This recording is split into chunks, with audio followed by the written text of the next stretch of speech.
Hello and welcome to today's video. In today's video, we're going to be going over topic 5.3, the fundamental theorem of calculus.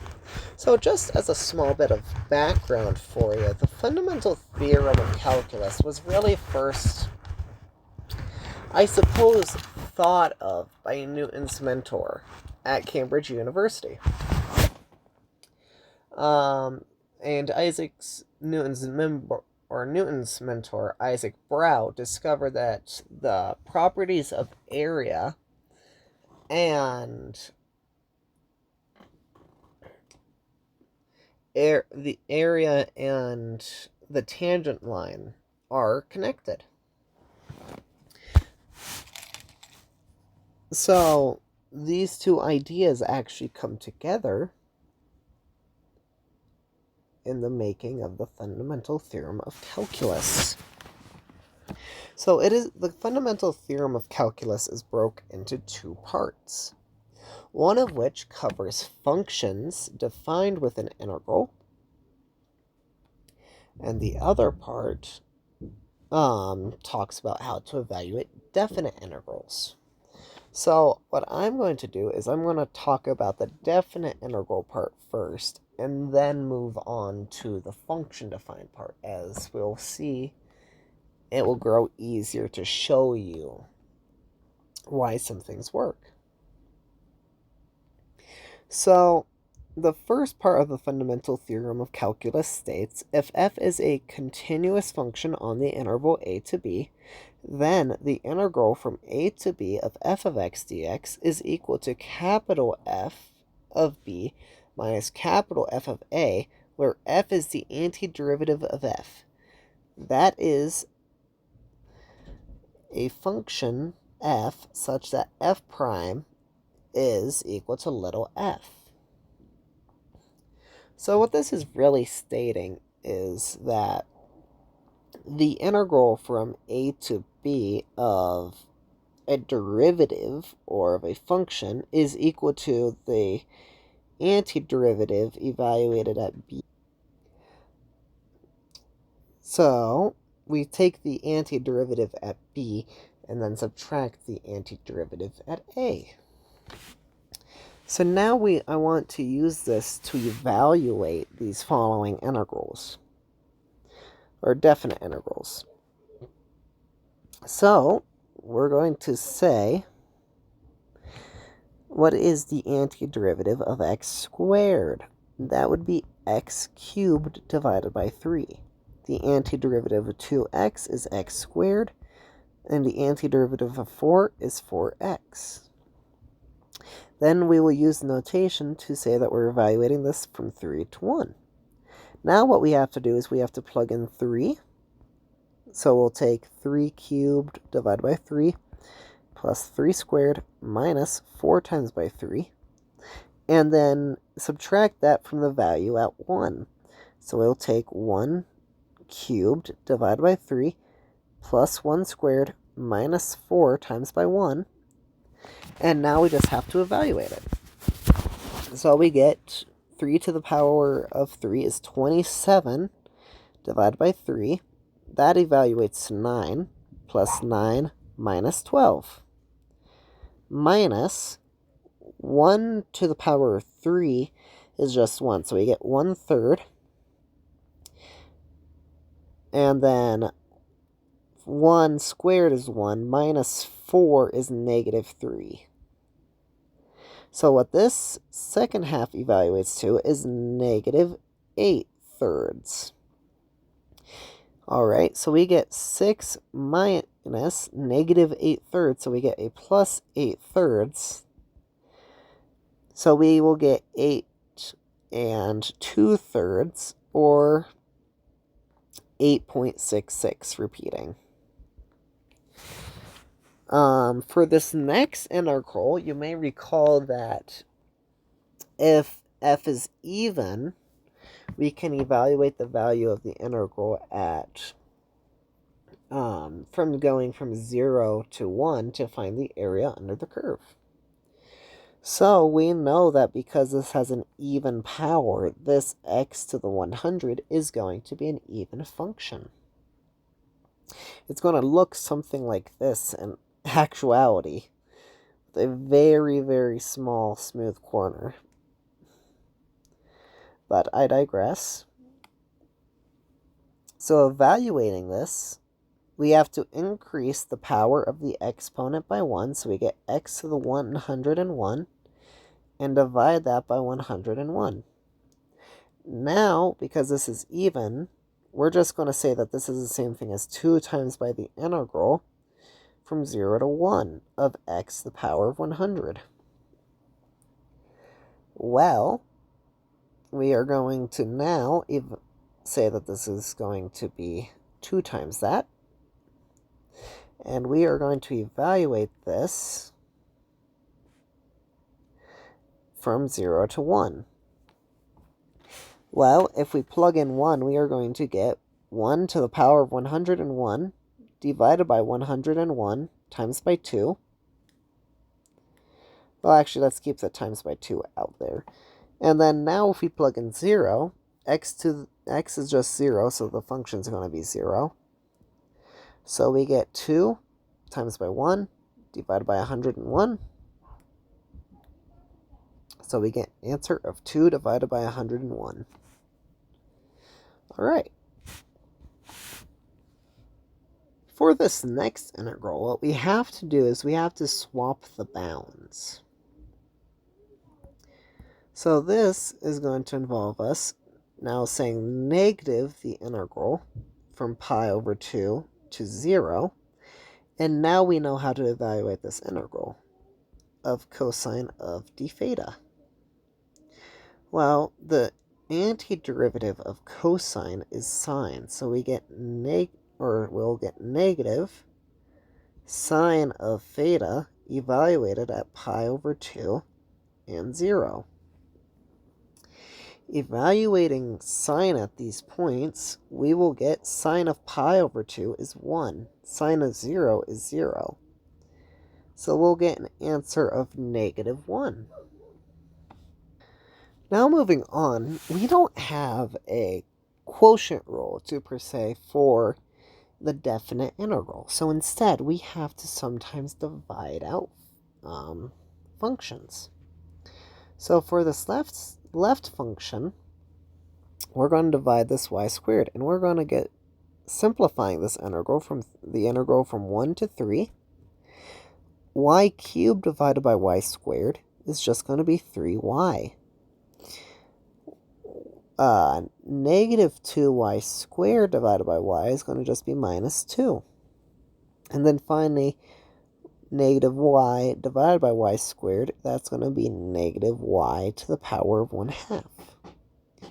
And we're integrating with respect to y. Well, the integral of 3y, or the antiderivative of that, is going to be 3/2 of y squared. The antiderivative of negative 2 is negative 2x. And the antiderivative of y to the negative 1, that is going to be the natural log of the absolute value of y. Now we have to evaluate this from 3 to 1. So we're going to get 3/2 times by 3 squared minus 2 times by 3 minus the natural log of 3 minus 3/2 times by 1 squared minus 2 times by 1 minus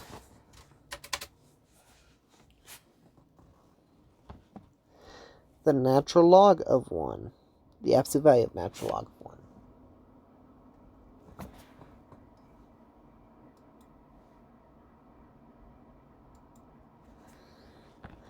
Well, 3 squared is 9, so we're going to get 27/2 minus 6 minus the natural log of the absolute value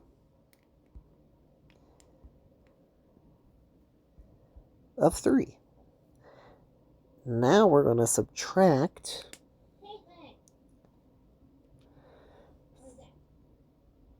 3/2 plus 2, and the natural log of 1 is just 0. Evaluating this now, this is going to become 24 halves, which becomes 12, minus 6 plus 2 minus the natural log of absolute value of 3. Simplifying this now, we are going to get 12 minus 6 is going to be 6, plus 2 is 8, minus the natural log of absolute value of 3 for our answer. For this next integral, it once again requires some manipulation. So, what we're going to do is we're going to call this the integral from 18 to 1 of the square root of 3 divided by the square root of z, using properties of exponents.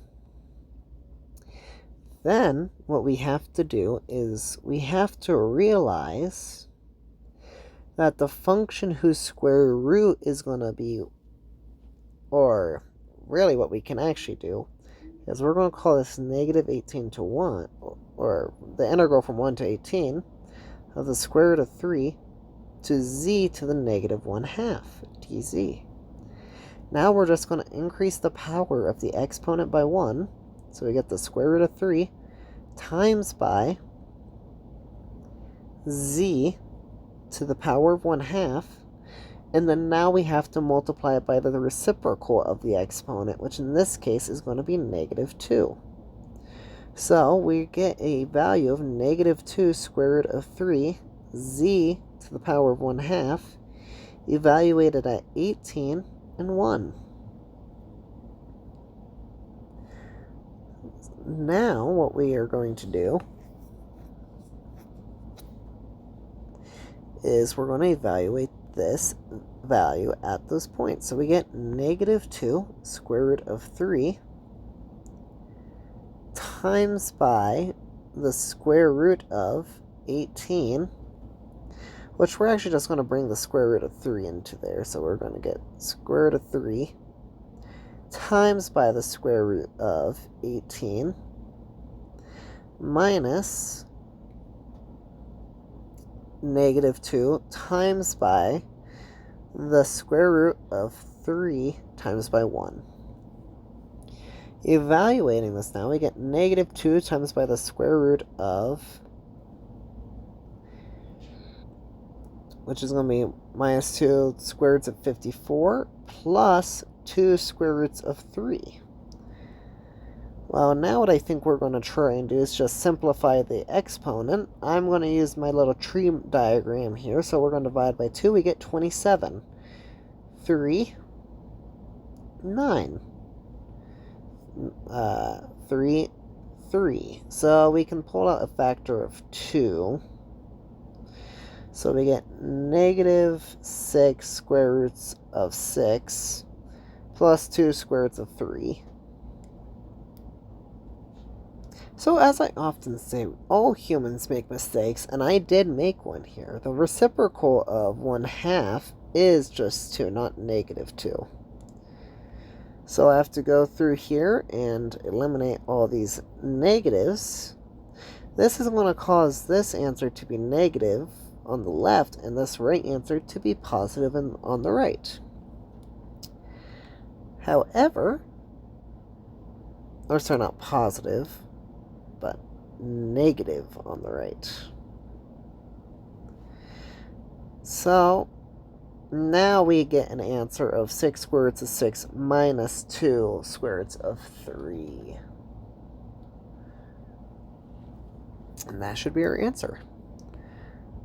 For the second part of the fundamental theorem of calculus, it really states if f is continuous on the interval from a to b, then the function defined by g of x is equal to the integral from a to x of f of t dt for a less than x or less than b is continuous, or is continuous on AB and differentiable on AB, and g prime of x is equal to f of x.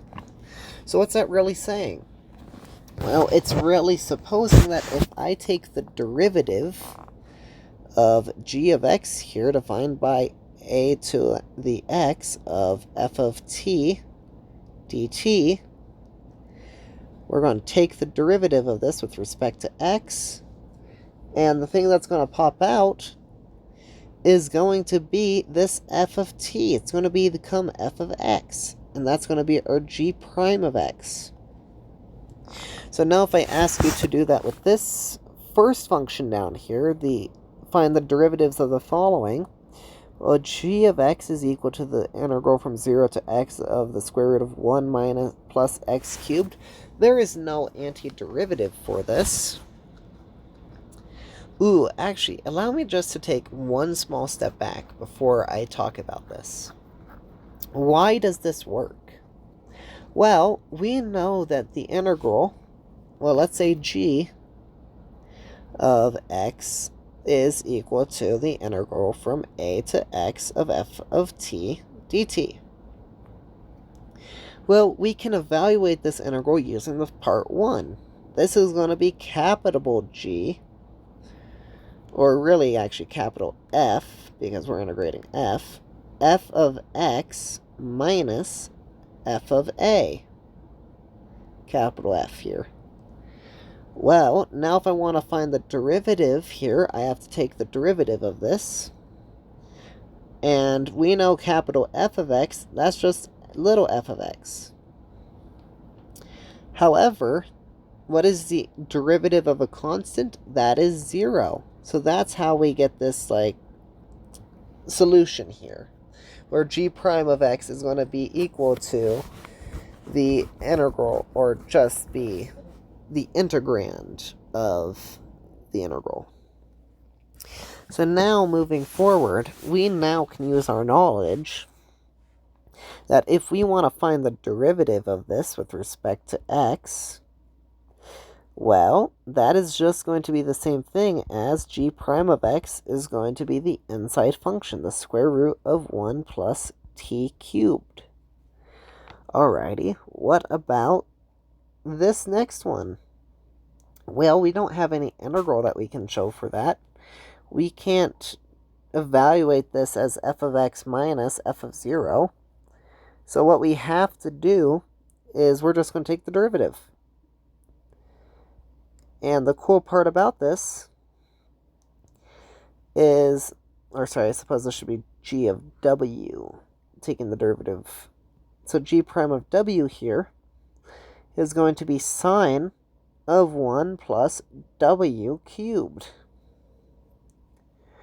Alrighty.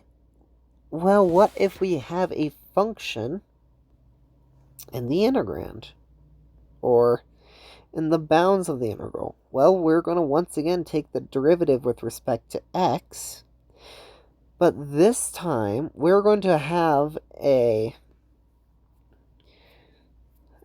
there's not really a clean integral to the natural log of x that I can show you here, but we're going to have to plug in this e to the x and then multiply it by the derivative of e to the x. It's going to be a chain rule derivative. So we get h prime of x in this case is going to be the natural log of natural log of x times by e to the power of x. And instead of x, it should be e to the power of x. Apologies. Well, now we can show that this is just going to be the same thing as x times by e to the x. Cool, right? What about for this next function? Well, it's going to be again the same case. We are integrating with respect to a function, or we have a function in the bounds of the integral. So we're going to take the derivative of this with respect to x. Well, we're going to say y is equal to, and really what we're going to say here is we're going to take the derivative of this function with respect to 3x plus 2. And then we're going to multiply that by the derivative of 3x plus 2 with respect to x. And what this will come out to is going to be 3x plus 2 divided by 1 plus 3x plus 2 cubed times by 3, because that's going to be the derivative of the 3x plus 2. What if we have a function where both are bounds? Well, we're going to call this, really, we're going to say f here is little t of it, or is f of t. We're going to call tangent here f of little t.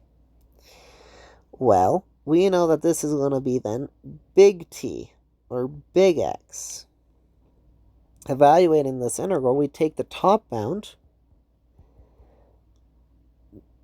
divided by the bottom, or sorry, not divided by, minus the bottom bound. Well, now what we have to do is we have to take the derivative of these functions so we can find y prime. So we find y prime, in this case, is going to be whatever is going to be f, capital F, of cosine of x, the derivative of that with respect to cosine of x, times by the derivative of cosine of x, which is negative sine of x, minus the derivative of capital F of sine of x with respect to sine of x, times by the derivative of sine of x, which is cosine of x. Well, the derivative of capital F of x here is just going to be little f. So we get tangent of cosine cubed of x times by a negative sine of x. So we're just going to pull that negative out front. Minus what the derivative of capital F of x, once again, is just going to be little f of x, which is the tangent. So we get tangent of t cubed